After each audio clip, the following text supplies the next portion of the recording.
Boa noite, pessoal. Voltando aqui para a continuidade da leitura do livro Transição Planetária, e vamos dar seguimento ao capítulo 13, ok? Para quem não estava conosco a semana passada e tem um livro igual ao meu, é a página 123. Conquistando o tempo mal baratado. Com periodicidade, retornávamos à comunidade para o necessário refazimento, prosseguindo no socorro aos irmãos colhidos pela desencarnação, desequipados espiritualmente dos recursos iluminativos. Olha que interessante, que eles também precisavam se recolher, por vezes, os samaritanos, né, para se refazerem. Então, assim, quando a gente despende muita energia, mesmo que estejamos amparados pela espiritualidade, no caso deles, né, muito mais até, precisa daquele refazimento, daquela ligação silenciosa com Deus para orar, para se reabastecer, né?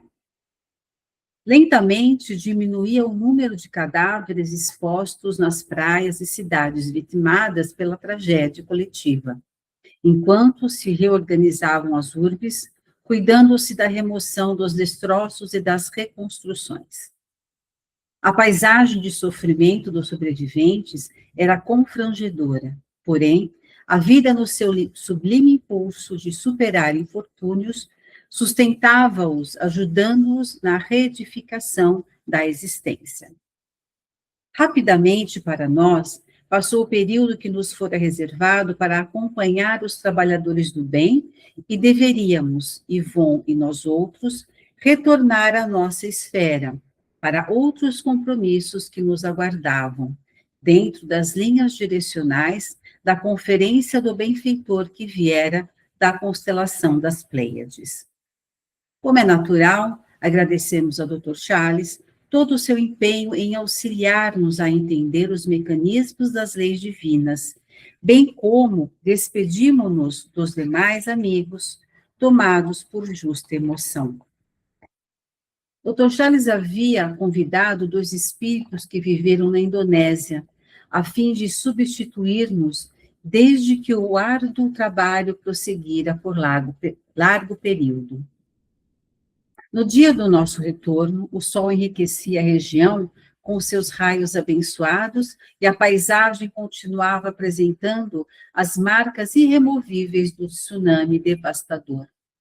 Quando tomamos o veículo que nos conduziria ao lar, pudemos ver à distância a imensa região envolta em sombras densas, nas quais, vez que outra, brilhavam luzes representando os obreiros da caridade em sua faina de aplicar os tesouros do bem em favor dos famintos de conhecimentos e harmonia pessoal.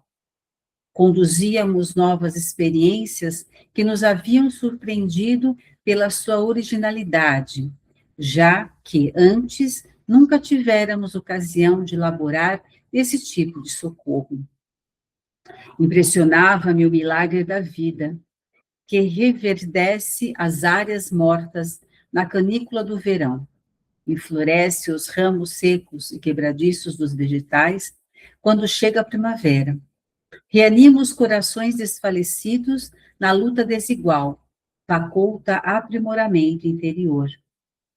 Interessante que aqui ele coloca nessa questão do milagre da vida, que sempre tem, depois, né, da tempestade vem a bonança, que sempre tem o bom depois de uma situação ruim ou desagradável, né, trazendo para a nossa vida, para o dia de hoje, esse aprendizado, que no dia seguinte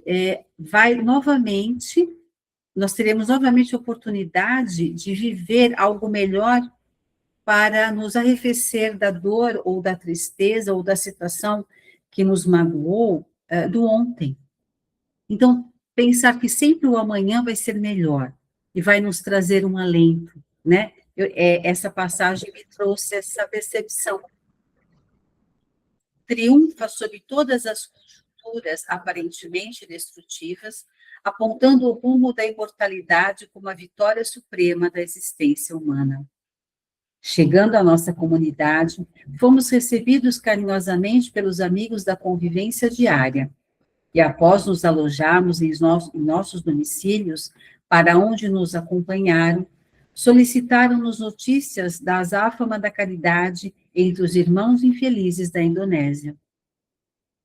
Na medida do possível, narramos as experiências edificantes e as lições absorvidas, especialmente em torno da fraternidade entre espíritos aclimados a credos religiosos diferentes, porém unidos pelos mesmos sentimentos de amor, de compaixão e caridade.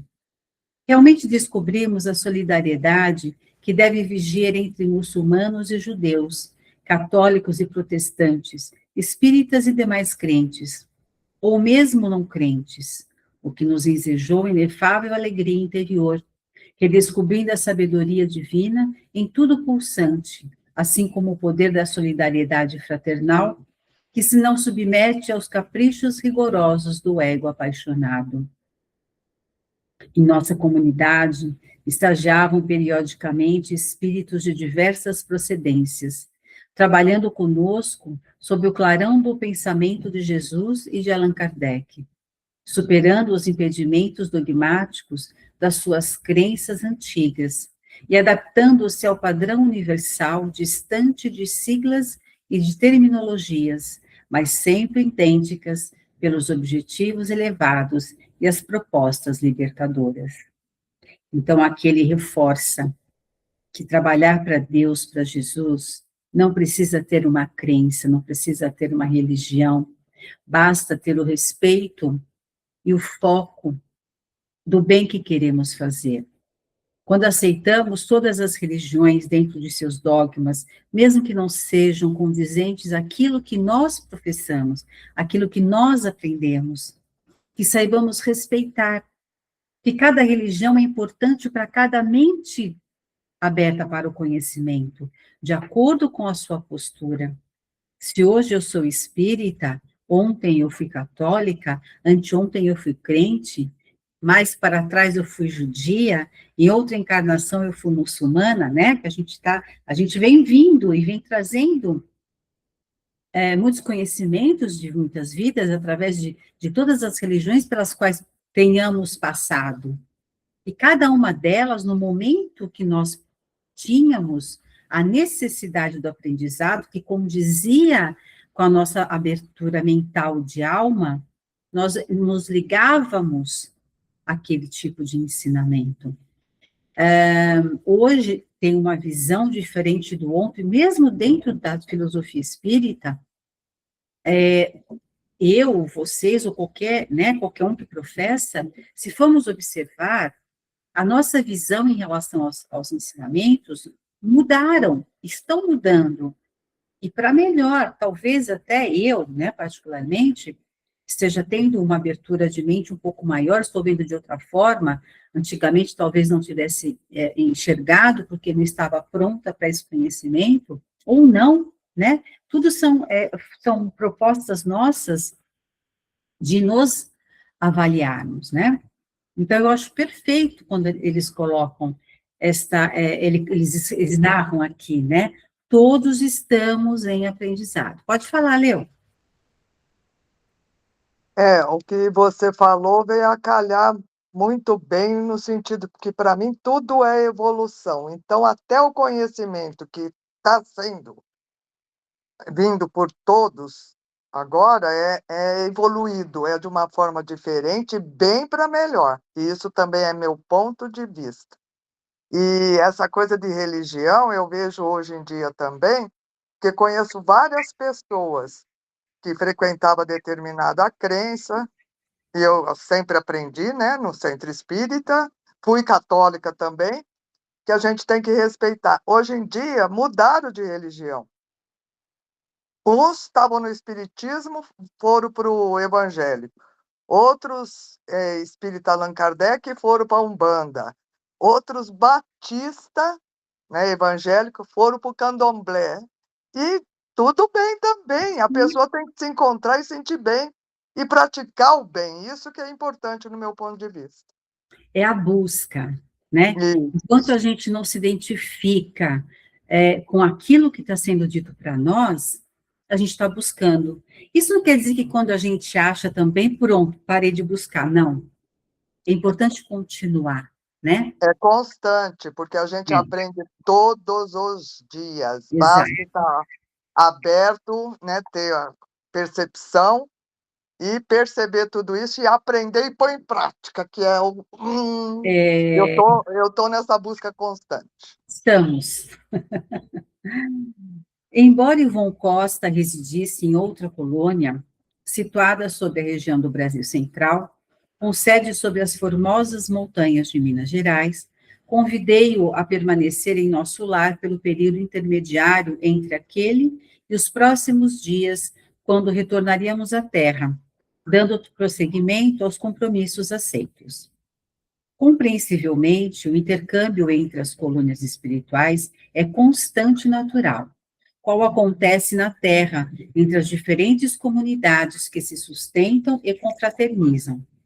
Embora cada qual possua suas próprias e específicas características, todas operam em favor do desenvolvimento moral dos seus habitantes desencarnados, preparando-os para os cometimentos futuros nas reencarnações abençoadas.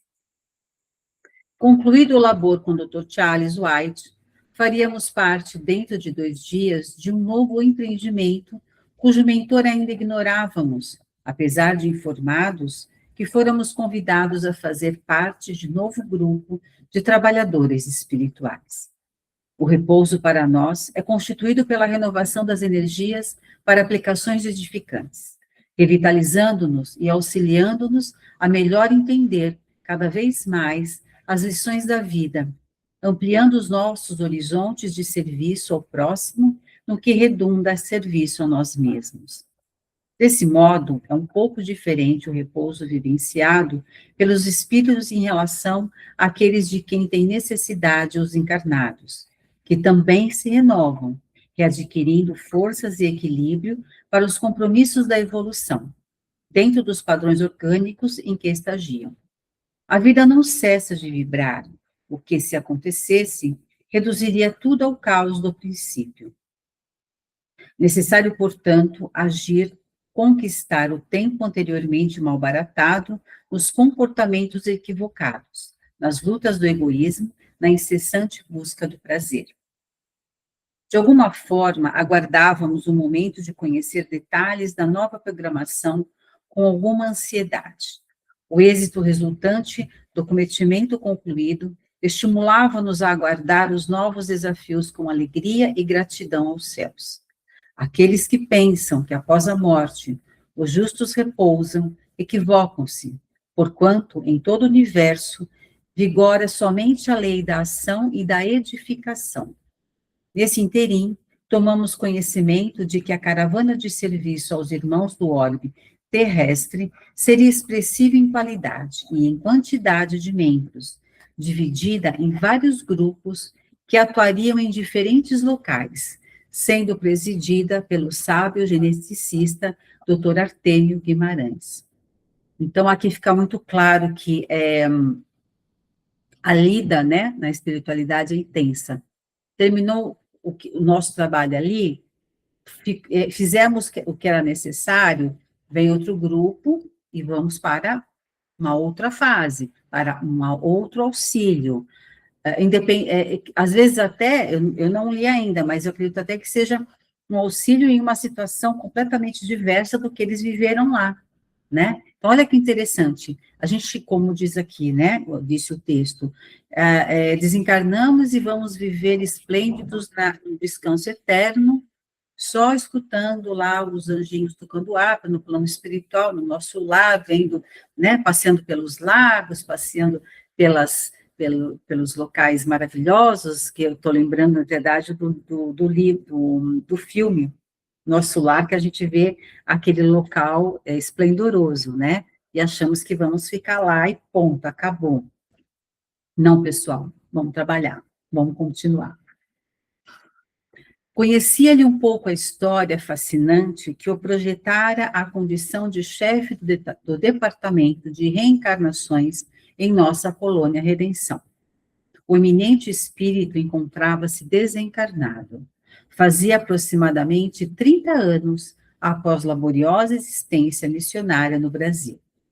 Encarnara-se com a missão de envidar todos os esforços, utilizando os mecanismos de preservação da vida, havendo dedicado os seus empenhos em favor da saudável reprodução humana.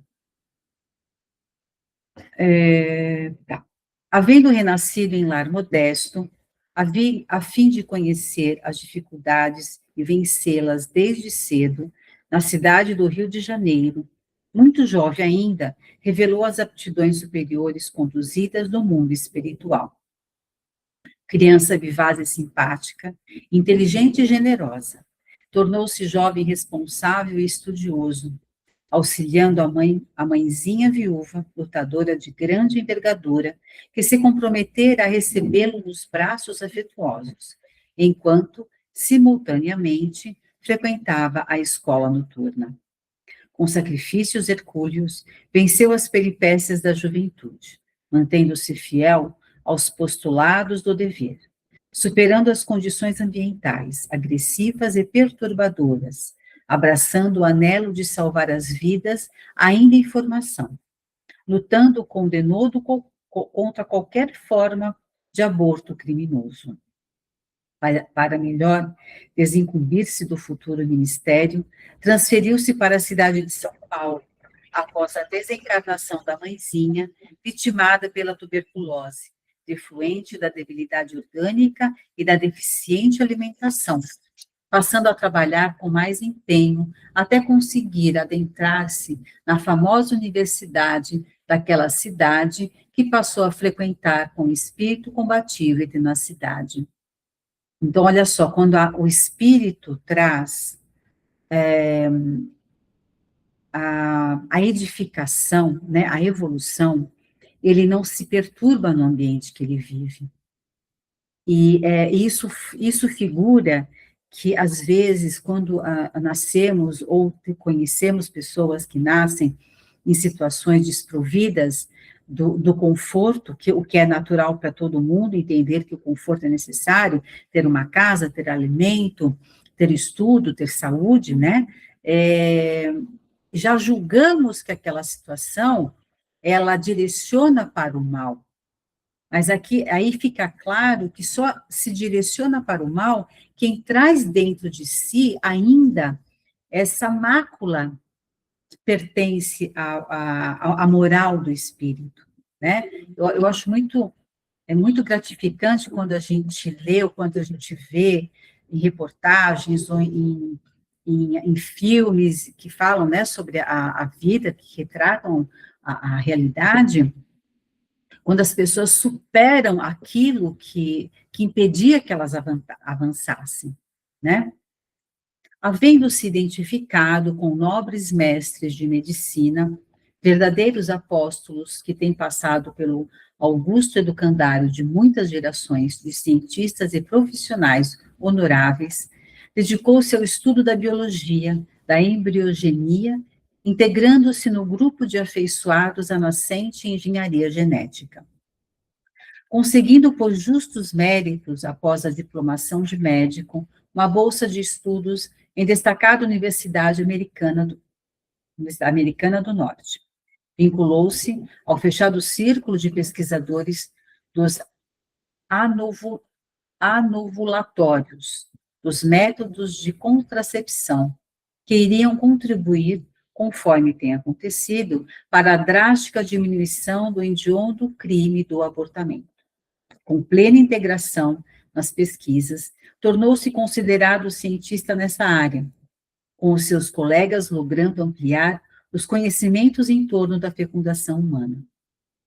Com o avanço da ótica e da tecnologia em torno da fabricação dos microscópios, especialmente os eletrônicos, pôde adentrar-se na compreensão do milagre da fecundação humana, selecionando óvulos e espermatozoides em tentativas do que seria no futuro a grandiosa realização da fertilização in vitro, da inseminação artificial, facultando a milhares de pessoas a oportunidade anelada de conseguir a procriação.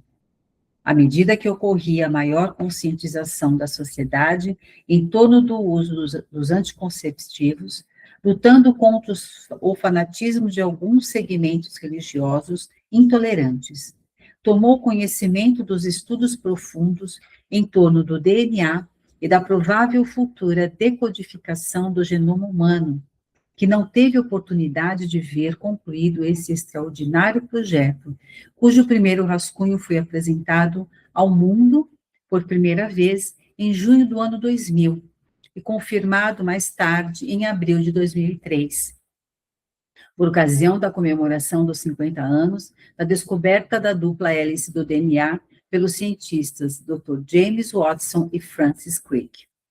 Olha, gente, que legal isso, né? A espiritualidade, ela está em tudo. Todos os avanços tecnológicos, biológicos, agrícolas, a espiritualidade quem está coordenando, né? Ela quem dá o fluxo. E utiliza de pessoas, né, que vêm aqui para isso, para essa evolução, né? Sim, é maravilhoso entender que tudo tem, não é cunho religioso, mas é de elevado, né? Desencarnou como um justo, de certo modo, de exaustão decorrente dos trabalhos severos e contínuos, vitimado por uma parada cardíaca, que não lhe conseguiu encerrar a audaciosa carreira científica, prosseguindo-a na espiritualidade quando retornou. Deixou viúva uma dedicada companheira, também médica estudiosa e trabalhadora na área da infectologia, assim como 2 filhos adultos. Considerado um triunfador na missão abraçada, hoje é tido entre nós como respeitável apóstolo no campo da fecundação humana, especialista em reencarnações. Seria sob o comando desse eminente espírito que aproximadamente 500 obreiros retornaríamos ao amado planeta para a preparação da nova era, abrindo espaço para as reencarnações em massa dos imigrantes de uma das estrelas da constelação das Pleiades, na tarefa sublime de ajudar a Terra a alcançar o patamar do mundo de regeneração. Então, para nós conseguirmos avançar para o planeta Terra, né? Ele ter condição de avançar na transição para o mundo de regeneração, nós precisamos de novos espíritos, né? Precisamos que reencarne espíritos para seguir esses segmentos. E com essa questão do aborto, que é insuflado nas mentes pelos espíritos que não coadunam com o bem, né? Vamos dizer assim, impede, eles estariam impedindo que a Terra avançasse, porque novos espíritos não estariam vindo, porque estão sendo abortados. Então, olha só a ideia por trás de toda essa postura de pessoas que adotam o aborto, né, para impedir a evolução da Terra. Mas a espiritualidade, ela é muito certeira, ela trabalha consciente de todas esses embates no meio do caminho, né? E eles vão caminhando com muita paciência, com muita perseverança, um sopro de informação aqui, um sopro de informação ali, não tem a preguiça do continuar, né? É sempre o dar a paciência de confrontar com aquilo que está vindo de contra ao bem, e ainda assim, com muita amorosidade, eles envolvem, eles vão insuflando as mentes que estão abertas para o bem, né, nos utilizando para passarmos adiante essa informação da necessidade do entendimento do não aborto. Deixa eu ver quanto que falta para ler. Vocês querem comentar alguma coisa? Que tem bastante para ler. Querem falar alguma coisa a respeito disso? Aí eu dou continuidade?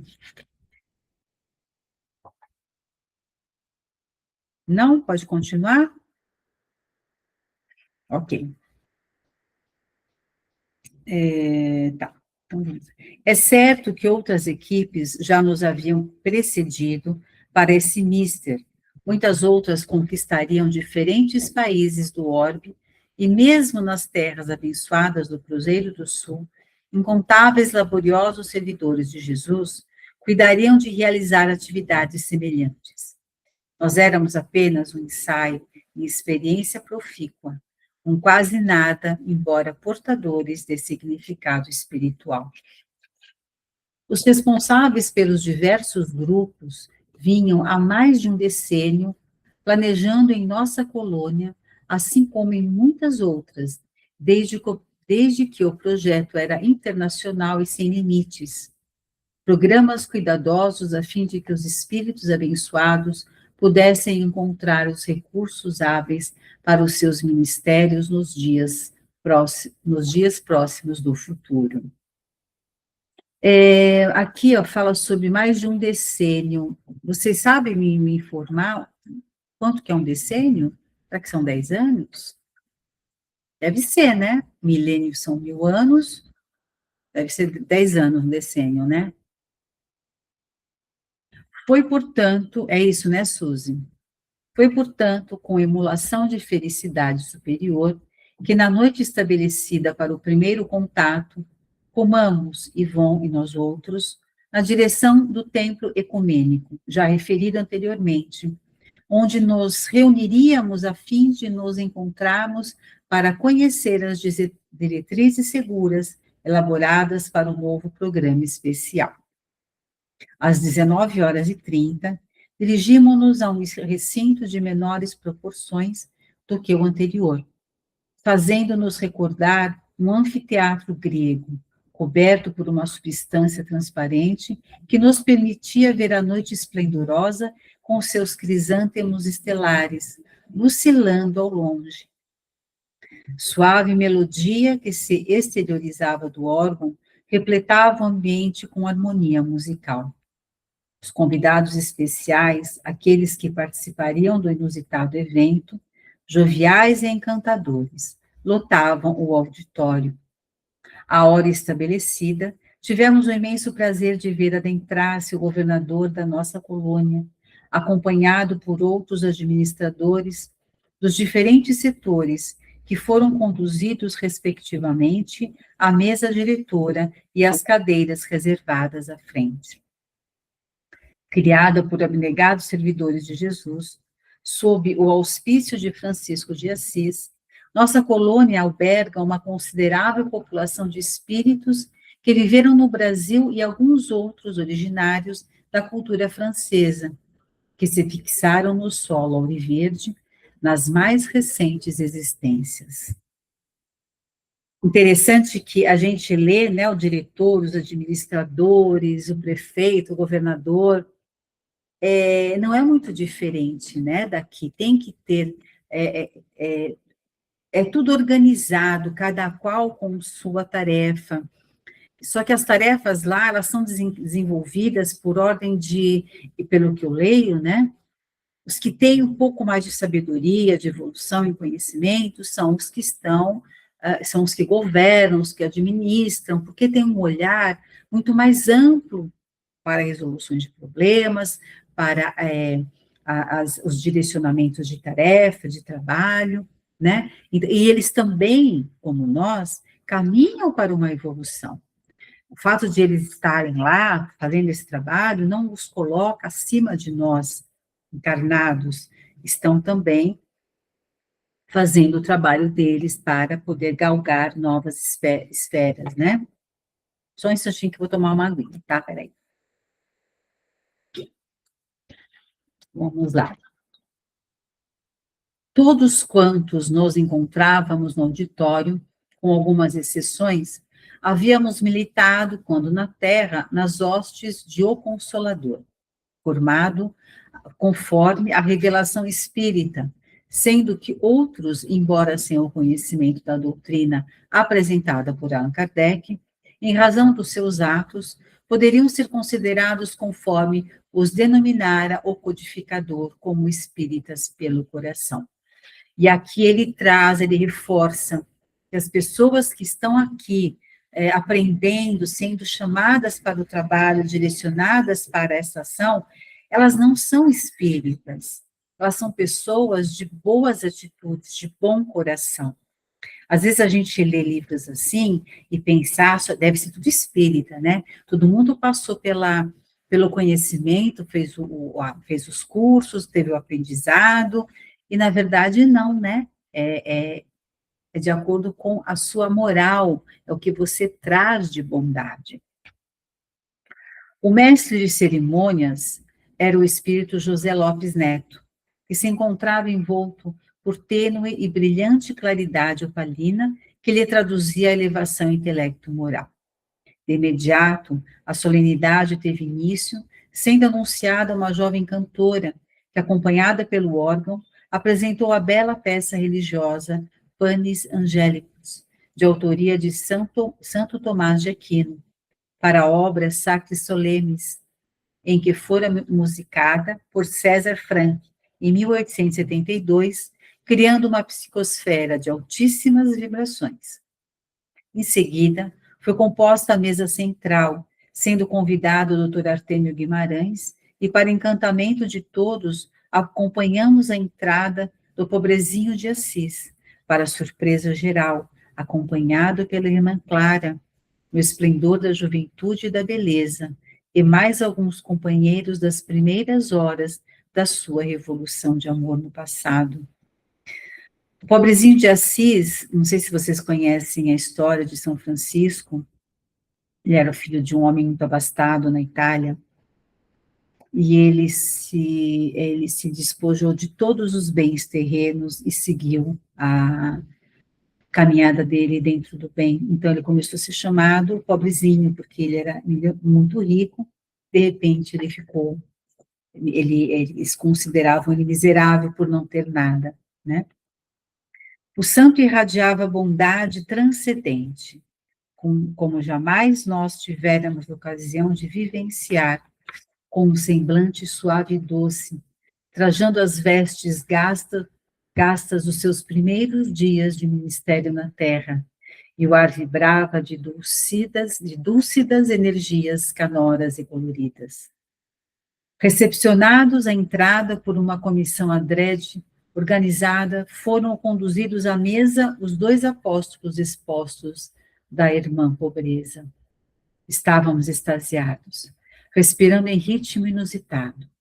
Após a oração de abertura, proferida pelo nosso governador, Lopes Neto anunciou a palavra do nosso diretor, Dr. Artêmio, entretecendo ligeiras considerações em torno das suas responsabilidades e apresentando alguns dos seus traços biográficos. O respeitável cientista cercou-se da tribuna, exteriorizando a nobreza de que se encontrava investido, e deu início à sua mensagem. Nobres mentores, que nos honrais com as vossas presenças. Queridas irmãs e queridos irmãos em Jesus Cristo, louvemos o Senhor e cantemo-lhe hosanas. A lei de progresso é incontestável e o amor de nosso Pai é incomensurável, proporcionando a tudo e a todos contínuo aprimoramento que os levará às culminâncias da plenitude. Conforme assinalado por Jesus, no sermão profético registrado pelo evangelista Marcos, no capítulo 13, e seus versículos, vivemos a época dos sinais representativos das grandes mudanças que se operarão no planeta terrestre ao largo dos evos. Posteriormente, confirmadas as graves revelações por João Evangelista, no seu memorável Apocalipse, vivemos já esses dias significativos, anunciadores das grandes transformações que se vêm apresentando no orbe amado. Muito antes deles, os profetas Isaías, Enoque e outros também assinalaram os acontecimentos que deveriam suceder. graças aos quais um novo mundo, rico de bênçãos, surgiria para a humanidade. Por sua vez, o calendário maia igualmente registra os graves sofrimentos para as criaturas terrestres deste período, com grande margem de acerto. Nostradamus, o mais célebre dos profetas, teve ocasião de assinalar os eventos dolorosos que se abateriam sobre os seres humanos, caso permanecessem nos comportamentos arbitrários que têm permitido. Mais recentemente, Edgar Cayce preveniu mudanças muito acentuadas na geografia terrestre, em várias partes do seu país e noutros continentes, como resultado de fenômenos sísmicos definidores do novo mundo. E multiplicam-se ao longo da história as revelações em torno das ocorrências afligentes que se vêm apresentando em toda parte, chamando a atenção das criaturas humanas, que permanecem descuidadas, absorvidas pelos vapores do prazer e dos gozos desgastantes. Os Espíritos do Senhor também referiram-se a esse respeito a Allan Kardec, durante a codificação dos seus ensinos, elucidando que ocorrências trágicas assolariam o planeta, trabalhando-lhe as estruturas físicas, morais e espirituais. Periodicamente, profetas de ocasião e sensitivos dignos expressam os seus sentimentos e preocupações em torno das grandes mudanças que já acontecem, mas que se tornarão mais expressivas caso a sociedade prossiga na correria desenfreada dos descalabros morais provocados pelo egotismo a que se aferra. Tais fatalidades se expressam como efeito dos comportamentos primitivos que ainda nos permitimos, distanciados dos ensinamentos libertadores apresentados por Jesus, e de fácil vivência, desde que aplicados aos conceitos morais e espirituais vigentes na sociedade engessada, na ignorância e no materialismo, mesmo aquela que se vincula teoricamente a determinadas crenças religiosas. De certo modo, a paisagem das revelações apresenta-se dantesca, temerária. Não obstante a valiosíssima contribuição em torno dos acontecimentos lutuosos, tem havido um grande ouvido a respeito daquilo que acontecerá depois das ocorrências destruidoras. Todos os profetas, no entanto, afirmam que surgirá um mundo melhor, uma nova Jerusalém, terras onde manarão leite e mel, paraíso de luz e beleza, por que não dizer o reino dos céus na terra mesmo? E essa revelação é esquecida porque ainda predomina em um espírito humano o interesse de informar sobre o apavorante e ameaçador, com esquecimento proposital ou não, em torno das benesses do amor e da misericórdia de Deus para com as suas criaturas. Quando o evangelista, João, ouviu as graves revelações, seu coração ficou pesado e ele perguntou: não há esperança? Havia muita aflição no discípulo amado, que logo escutou a resposta formosa: sempre há esperança, ó tu, para quem o céu e a terra foram criados. Uma segunda possibilidade faz parte dos divinos planos, desde que as criaturas correspondam à expectativa do amor, gerando novos recursos em torno do bem, que produzirão efeitos edificantes. Assim prossegue o grande vidente do Apocalipse. Mas eu não vi o que aconteceu a eles, pois a minha visão mudou, e eu vi um novo céu e uma nova terra, pois o primeiro céu e a primeira terra haviam acabado. A emoção tomou o apóstolo, que então exultava, quando ouviu uma grande voz dos seres angélicos, que dizia: não mais haverá morte, nem tristeza, nem choro, nem haverá mais dor. Nossa, esse relato é super emocionante, né? À medida que a gente vai lendo, é como se sinta muita energia neste momento, porque são coisas que nós já ouvimos, né? Alguns de nós já se inteirou, já se interessou em saber sobre as profecias, nós temos muita informação, e fica pairando nas nossas mentes e no nosso emocional, como é que vai ser, né? Vai ser muito triste, vai ser desolador. E quando a gente se pega pensando sobre isso, dá uma apreensão, uma ansiedade. E eles trazem essa tranquilidade para nós. Nós não estamos desamparados, basta que estejamos na linha de frente, entendendo os ensinamentos de Jesus e tentando praticar, e tentando ser nosso melhor, e tentando mudar, para assim que possamos estar escorados neste bem, e este medo todo ele se esvai, né? Essa certeza de que tudo vai ficar bem, ela aumenta em cada um de nós. Houve uma pausa alentadora, diminuindo as preocupações dos ouvintes em relação aos acontecimentos afligentes em pauta. Pessoalmente, sempre me detivera na revelação do desespero, não os efeitos decorrentes, quando chegasse o período de bênçãos, logo após as grandes calamidades no mundo renovado. A seguir, o digno mensageiro deu continuidade à prerrogação. Querem comentar alguma coisa até aqui? Sobre essa sensação, sobre essa postura que nos colocamos de sempre nos tornarmos apreensivos primeiro e depois íamos buscar o alento através da oração, né? Que a gente é meio reativo, né? Tem uma informação de algo que ruim pode acontecer, está previsto, mas eu não me coloco na intenção de aceitar, agradecer e entender que tudo está direcionado por Deus, né, pelo nosso Mestre Jesus e pela nossa Mãe Maria Santíssima. Vocês querem falar alguma coisa a respeito?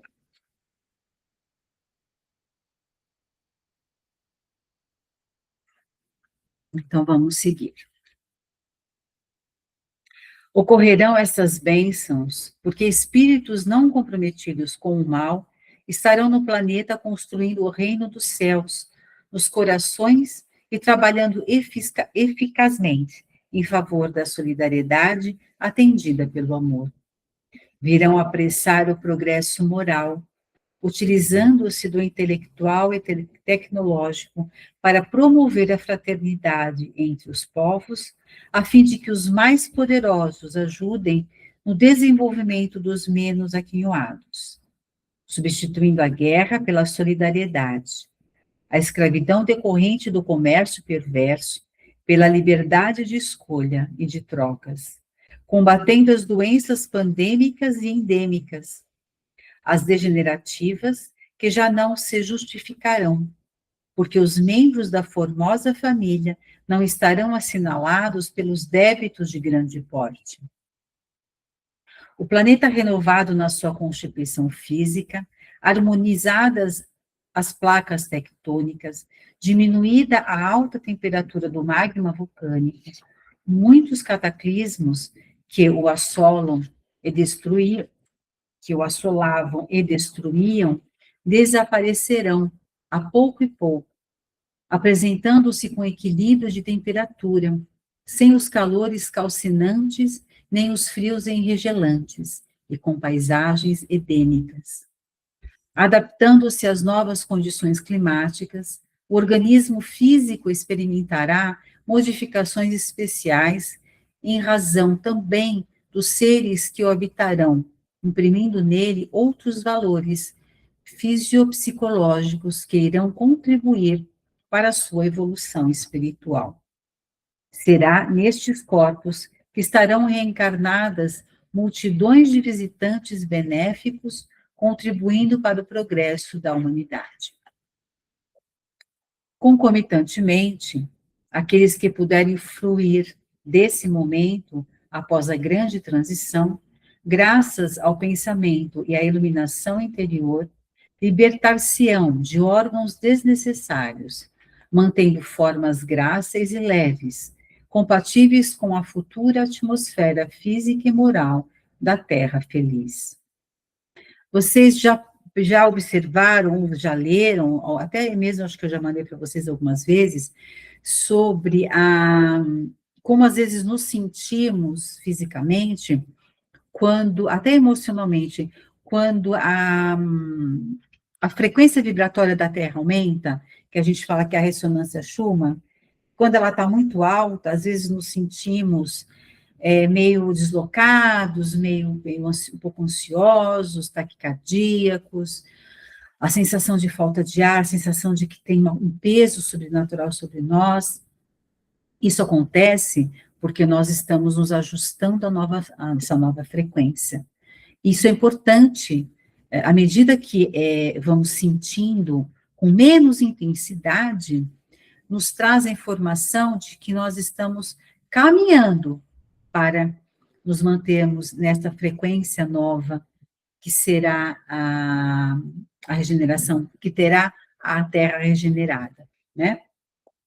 Nesse comenos, os irmãos geradores de distúrbios e de conflitos, os guerreiros contumazes e os arruaceiros, aqueles que se comprazem nos campeonatos da perversidade por sintonia vibratória, transferir-se-ão para outro planeta, cuja psicosfera seja compatível com as suas condições, recebendo-os em exílio temporário, quando aplicarão os conhecimentos tecnológicos para auxiliar os seus habitantes, sofrendo a dor da saudade da separação dos afetos e preparando-se moralmente para o retorno, para a ascensão. Olha só que interessante. Mesmo os espíritos, nós, né, a humanidade em geral, ainda estando muito ligada a todas essas necessidades, a esses sentimentos que ele colocou aqui, em relação à vingança, violência, questões morais de baixa elevação, eles ainda levam no seu espírito o conhecimento, eles têm a inteligência, só não tem a moral, então eles são colocados em planetas em evolução para levarem essa questão de conhecimento e irem se ajustando moralmente para poder avançar. Então, tudo é progresso. Mesmo onde, às vezes, enxerga-se o mal, se olharmos de uma forma muito ampla, sem preconceitos e juízos, né, de condicionamentos e julgamentos, vamos enxergar que aquela pessoa tem, sim, capacidade para auxiliar em alguma coisa. Olha como isso como essa lição nos traz uma abertura de olhar, né? Nunca se perdem os valores ante os divinos códigos, e o Pai Amantíssimo vela pelo universo, havendo delegado a Jesus a criação e a governança da Terra, que vem conduzindo com inefável amor e ímpar compaixão, a fim de que os seus habitantes nos despojemos das imperfeições que nos retêm na retaguarda e, como filhos pródigos, retornemos ao seu rebanho. Novamente silenciou emocionado. Luzes diáfanas adornavam-no à medida que falava, oferecendo-nos uma voz doce e inesquecível. Só um breve comentário. Quando fala-se filho pródigo, a maioria das vezes, inclusive eu pensava assim até o momento em que veio a informação até mim, né? O filho pródigo não é aquele que é o máximo, não é o filho suprassumo, não é o filho maravilhoso. O filho pródigo é aquele que cai, que peca, que erra, que abandona. E quando ele retorna ao lar, que no caso o lar quer dizer a Deus, ele retorna destroçado para ser acolhido. Então, aquela frase, o filho pródigo torna a casa, é o filho necessitado do amor do pai maior, retorna a casa buscando ajuda, buscando o perdão, buscando a reconciliação para começar de novo. Eu não sei se vocês tinham este mesmo olhar que eu, tá? Eu estou trazendo isso porque esse era o meu olhar e eu entendi, depois de algumas aulas que eu tive, né? Eu entendi essa moral. Continuando, afirmou: muitos de nós equipamo-nos dos conhecimentos próprios nas áreas da genética, da embriologia e da embriogenia, a fim de prepararmos os corpos que acolherão por algum tempo, no claustro da maternidade, esses mensageiros do amor e da misericórdia na sua peregrinação terrestre.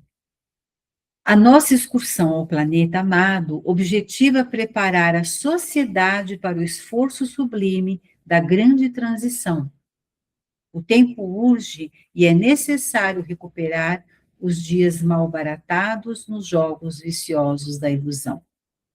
Necessitamos da contribuição oracional de todos, suplicando ao Santo Poverello que interceda a Jesus por nós, seus obreiros imperfeitos, que reconhecemos ser.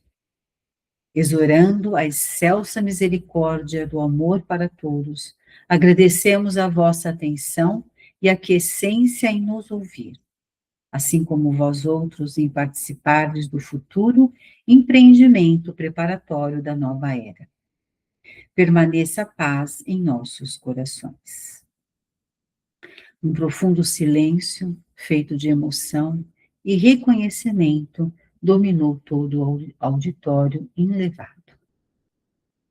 Nesse momento, o santo de Assis levantou-se, dirigiu-se à tribuna e, nimbado de claridades siderais, exorou emocionado: Mestre sublime Jesus, fazei que entendamos a vossa vontade e nunca a nossa, entregando-nos às vossas mãos, fortes para conduzir-nos. Permite que possamos desincumbir-nos os deveres que nos cabem, mas não conforme os nossos desejos. Lançai vosso olhar sobre nós, a fim de que tenhamos a claridade da vossa ternura, e não as sombras da nossa ignorância. Abençoai os nossos propósitos de servir-vos, quando somente nos temos preocupados em utilizar do vosso santo nome para servirmos. Envolvei-nos na santificação dos vossos projetos, de forma que sejamos vós em nós, porquanto ainda não temos condição de estar em vós. Dominai os nossos anseios de poder e de prazer, auxiliando-nos à conquista real da renúncia e da abnegação. Ajudai-nos na compreensão dos nossos labores, amparando-nos em nossas dificuldades e socorrendo-nos quando mergulhados na argamassa celular. Facultai-nos a dádiva da vossa paz, de modo que a distribuamos por onde quer que nos encontremos e todos a identifiquem, compreendendo que somos vossos servidores dedicados.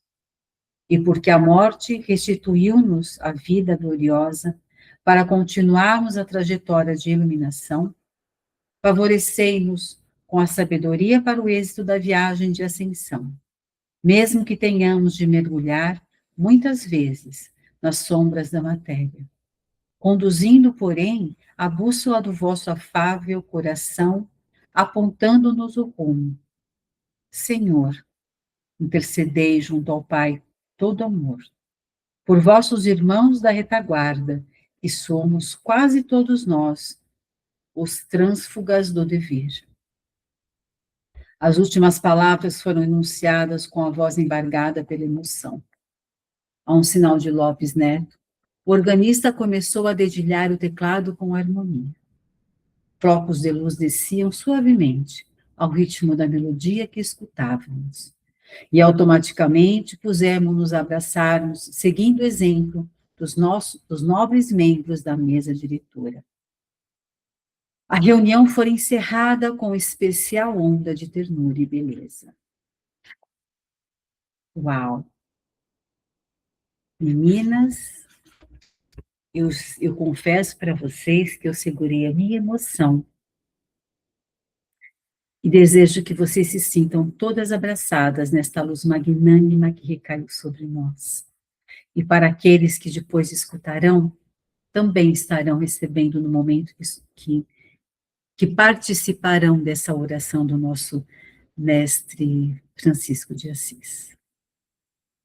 Fica aberto aqui para vocês as considerações.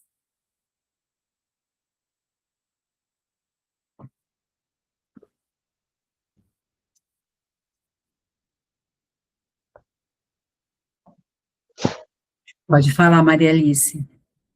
Essa leitura de hoje foi uma dádiva. Realmente, olha, muitas orações e a gente aprendeu muito.